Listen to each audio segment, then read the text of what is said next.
নমস্কাৰ, জয় হিন্দ, জয় অসম। এটা বহুতেই ভাল খবৰ লৈছোঁ আপোনালোকৰ মাজলৈ। আজি পুনৰ নতুনকৈ চাকৰি আহিছে অসম পুলিচ আৰু অসম বন বিভাগৰ ফালৰ পৰা। যিহেতু অসম পুলিচ আৰু অসম বন বিভাগৰ ফালৰ পৰা বহুখিনি পদ মুকলি হৈছে, 4230টা পদ মুকলি হৈছে 2026 বৰ্ষৰ কাৰণে। ইয়াতে আপোনালোকে বিভিন্ন ধৰণৰ পদসমূহ দেখিবলৈ পাব। কি পদ মুকলি হৈছে, আবেদন কেনেদৰে কৰিব, আবেদন কৰিবলৈ আপোনালোকৰ এডুকেশ্যন কোৱালিফিকেশ্যন কিমান বিচাৰিছে, লগতে আপোনালোকৰ বয়সৰ সময়সীমা কিমান লাগিব, সম্পূৰ্ণ তথ্য ভিডিঅ'টোত আলোচনা কৰিম। চ' ভিডিঅ'টো শেষলৈকে চাব, অলপ স্কিপ নকৰাকৈ। যদি ভিডিঅ'টো ভাল পায় এটা লাইক কৰিব, আৰু মোৰ চেনেলটোলৈ যদি প্ৰথমবাৰ কাৰণে আহিছে তেনেহ'লে চেনেলটো ছাবস্ক্ৰাইব কৰি কাষতে থকা বেল আইকনটো অন কৰিবলৈ নাপাহৰিব, যাতে প্ৰতিদিনে জবৰ আপডেটসমূহ এই চেনেলৰ দ্বাৰা পাই থাকিব পাৰে। যিটো আপোনালোকৰ state level police recruitment board আছে, যিটো অফিচিয়েল ৱেবছাইট আছে, তাতে আপোনালোকৰ নটিফিকেশ্যন যিহেতু মুকলি কৰি দিয়া হৈছে। ফুল নটিফিকেশ্যন ডিটেইলছটো আপোনালোকে জানিবলৈ গুগলত ছাৰ্চ কৰিব indiafirstalert.in, তাতো আপোনালোকে পাই যাব। যিটো মোৰ ৱেবছাইট হয়, তাতে আপোনালোকে ভিজিট কৰি চাই ল'ব পাৰিব। যিহেতু ইয়াতে দেখিবলৈ পাইছে Assam police and forest department recruitment 2026 apply for 4230 vacancy, যিহেতু 4230টাকৈ ভেকেঞ্চি মুকলি কৰি দিয়া হৈছে অসম পুলিচ আৰু অসম ফৰেষ্ট ডিপাৰ্টমেণ্টৰ কাৰণে। ইয়াতে আপোনালোকৰ কিমান পদ মুকলি হৈছে, ক'ত কিমান পদ মুকলি হৈছে, সম্পূৰ্ণ তথ্য ভিডিঅ'টোত আলোচনা কৰিম। ভিডিঅ'টো শেষলৈকে চাব, অলপ স্কিপ নকৰাকৈ। ইয়াতে অভাৰভিউটো দিয়া আছে, যিটো অৰ্গেনাইজেশ্যনটোৰ নেম হৈছে state level police recruitment board. ইয়াতে ৰিক্ৰুটমেণ্টটো হৈছে আছাম পুলিচ আৰু আছাম ফৰেষ্ট। পদসমূহ ইয়াতে আপোনালোকে দেখিবলৈ পাইছে। কি পদ মুকলি হৈছে, ফৰেষ্টাৰ গ্ৰেড 1ৰ পদ মুকলি হৈছে, ফৰেষ্ট গাৰ্ডৰ পদ মুকলি হৈছে, গেম ৱাচাৰ পদ মুকলি হৈছে, AFPF কনষ্টেবলৰ পদ মুকলি হৈছে, যিটো আপোনালোকৰ কনষ্টেবল WO আৰু WT যিটো APRO হয়, তাতে পদ মুকলি হৈছে। আৰু লগতে আপোনালোকৰ কনষ্টেবল UB পদ মুকলি হৈছে, ছাব অফিচাৰ পদ মুকলি হৈছে, ফায়াৰমেনৰ পদ মুকলি হৈছে, ইমাৰ্জেঞ্চি ৰেস্কিউৰ পদ মুকলি হৈছে, কনষ্টেবল গ্ৰেড 3 পদ মুকলি হৈছে, বেণ্ডমেনৰ পদ মুকলি হৈছে, ব্লুগ্লাৰ পদ মুকলি হৈছে, লগতে আপোনালোকৰ বুটমেনৰ পদ মুকলি হৈছে। টোটেল আপোনালোকৰ 4230টা পদ দেখিবলৈ পাব। জব লোকেশ্যনটো আপোনালোকৰ অল আছাম হ'ব, মানে অসম চৰকাৰ চাকৰি এই জব লোকেশ্যনটো আপোনালোকৰ অসমতে থাকিব। এতিয়া এপ্লাই ষ্টাৰ্টটো আপোনালোকৰ যিটো 22 জানুৱাৰী তাৰিখৰ পৰা আবেদন প্ৰক্ৰিয়াটো ষ্টাৰ্ট হৈ যাব। যদি আপোনালোকে আবেদন কৰিব বিচাৰে আবেদনসমূহ কৰি ল'ব পাৰিব। অসম পুলিচৰ ফালৰ পৰা এইখিনি পদেই নহয় আৰু বিভিন্ন ধৰণৰ পদ মুকলি হৈছে। যিহেতু 16 জানুৱাৰী তাৰিখে 4খনকৈ এডভাৰটাইজমেণ্ট মুকলি কৰি দিয়া হৈছিলে, তাতে আপোনালোকৰ যিটো অসম পুলিচ আৰু অসম ফৰেষ্টৰ যিখিনি পদ মুকলি হৈছিলে, তাতে আপোনালোকৰ 4230টা পদ মুকলি হৈছিলে। ক'ত কিমানটা পদ মুকলি হৈছে সম্পূৰ্ণ তথ্য ভিডিঅ'টোত আলোচনা কৰিম। চেনেলটো ছাবস্ক্ৰাইব কৰি থ'ব, লগতে বেল আইকনটো অন কৰি থ'ব, যাতে প্ৰতিটো ভিডিঅ' আপোনালোকে চাব পাৰিব। ইয়াতে যিহেতু ইম্পৰ্টেণ্ট ডেটসমূহ দেখিবলৈ পাইছে, এপ্লিকেশ্যন ষ্টাৰ্ট ডেটটো আপোনালোকৰ জানুৱাৰী মাহৰ 22 তাৰিখৰ পৰা আবেদন প্ৰক্ৰিয়াটো ষ্টাৰ্ট হৈ যাব। লাষ্ট ডেটটো আপোনালোকৰ ফেব্ৰুৱাৰী মাহৰ 22 তাৰিখলৈকে থাকিব পাৰিব, মানে থাকিব, এপ্লাই কৰিব পাৰিব। ইয়াতে আপোনালোকে যিটো এপ্লিকেশ্যন ফিজ আছে, ইয়াত কোনো ধৰণৰ এপ্লিকেশ্যন ফিজ দিব নালাগে। ইয়াতে আপোনালোকে কোনো এপ্লিকেশ্যন ফিজ পে' নকৰাকৈ আপুনি আবেদনসমূহ কৰিব পাৰিব। ইয়াতে আপোনালোকৰ ডিপাৰ্টমেণ্ট ৱাইজ পোষ্ট নেম দিয়া আছে, লগতে আপোনালোকৰ ভেকেঞ্চি কিমান মুকলি হৈছে ইয়াতে দেখিবলৈ পাইছে।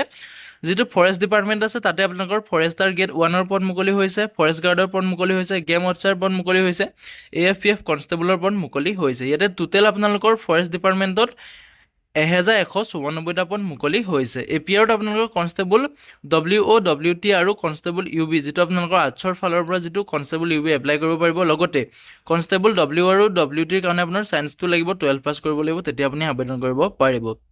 টোটেল পোষ্ট ইয়াতে আপোনালোকৰ 643টা পদ মুকলি হৈছে, আৰু কনষ্টেবল UBৰ কাৰণে এটা পোষ্ট মুকলি হৈছে, কনষ্টেবল WO আৰু WTৰ কাৰণে 642টা পদ মুকলি কৰি দিয়া হৈছে।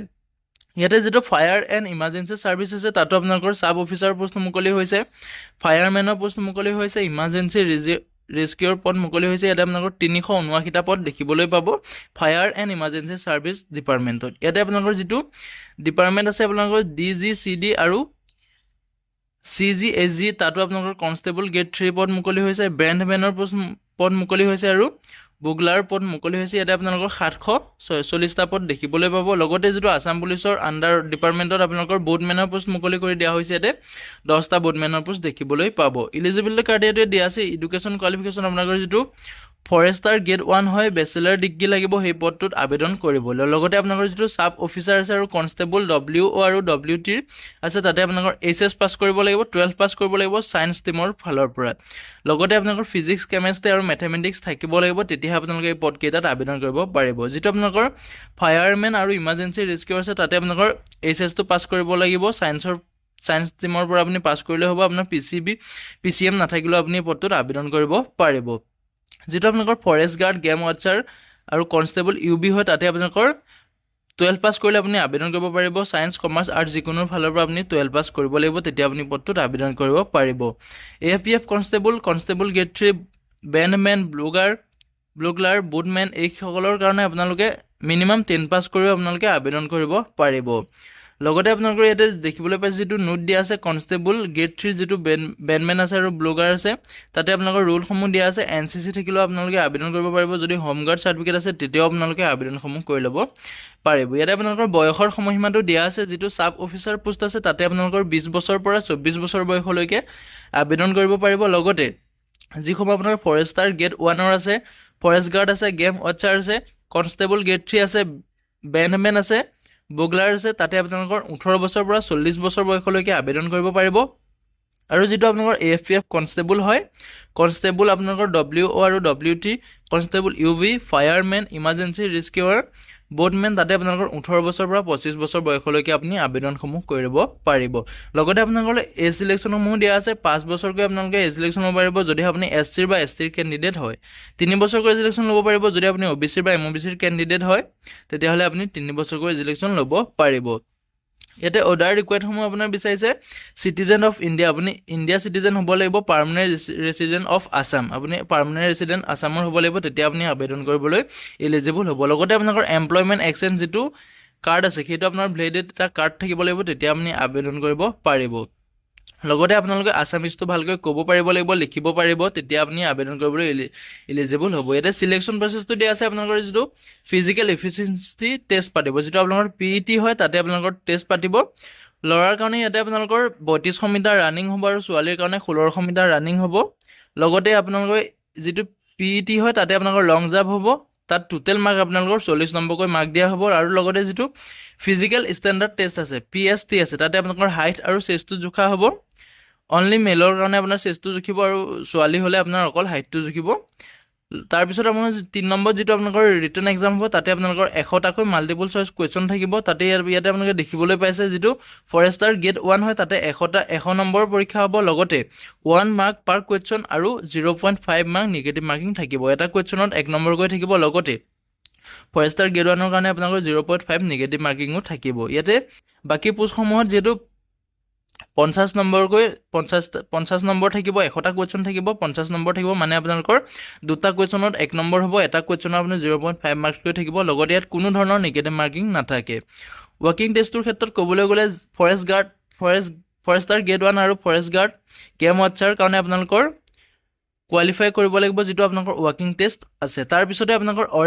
অৰেল ভাইভা ভইচ ম্যাক্সিমাম আপোনালোকৰ 5 মাৰ্কছ থাকিব কিটো আপুনি কোৱালিফাই কৰিব লাগিব তাৰ পিছতে আপোনালোকৰ ফাইনেল মেৰিটটো মাৰি দিয়া হ'ব ইয়াতে যেটো এডিশনাল টেষ্ট দিয়া আছে যিসকলে আপোনালোকে বেণ্ডমেন বা ব্লুগাৰ এপ্লাই কৰিব তাতে আপোনালোকৰ এডিশনাল আপোনালোকৰ টেষ্টসমূহ দিব লাগিব সুইমিঙে হওক আপোনালোকৰ বোটিঙে হওক টেষ্টসমূহ দিব লাগিব হাউ টু এপ্লাই ক্ষেত্ৰত যদি আপোনালোকে ইন্টাৰেষ্টেড হয় এলিজিবল হয় ভিডিও ডেসক্ৰিপচনতে মই আবেদনৰ লিংক দিম ডাইৰেক্ট অফিচিয়েল ৱেবছাইটৰ লিংক দিম তাতো গৈ আপোনালোকে আবেদনসমূহ কৰি ল'ব পাৰিব নটিফিকেশ্যন চেক আউট কৰি আপোনালোকে আবেদনসমূহ কৰি ল'ব পাৰিব আজিলৈ ভিডিওটো ইমানেই আছিল যদি ভিডিওটো চাই ভাল পালে এটা লাইক কৰিব আৰু মোৰ চেনেলটোলৈ যদি প্ৰথমবাৰ কাৰণে আহিছে তেনেহলে চেনেলটো সাবস্ক্ৰাইব কৰিবলৈ নাপাহৰিব লগতে ভিডিওটো সকলো বন্ধু বান্ধৱীলৈ শ্বেয়াৰ কৰি দিব যাতে সকলোৱে জবৰ আপডেটসমূহ প্ৰতিদিনে পাই থাকিব পাৰে জয় হিন্দ জয় অসম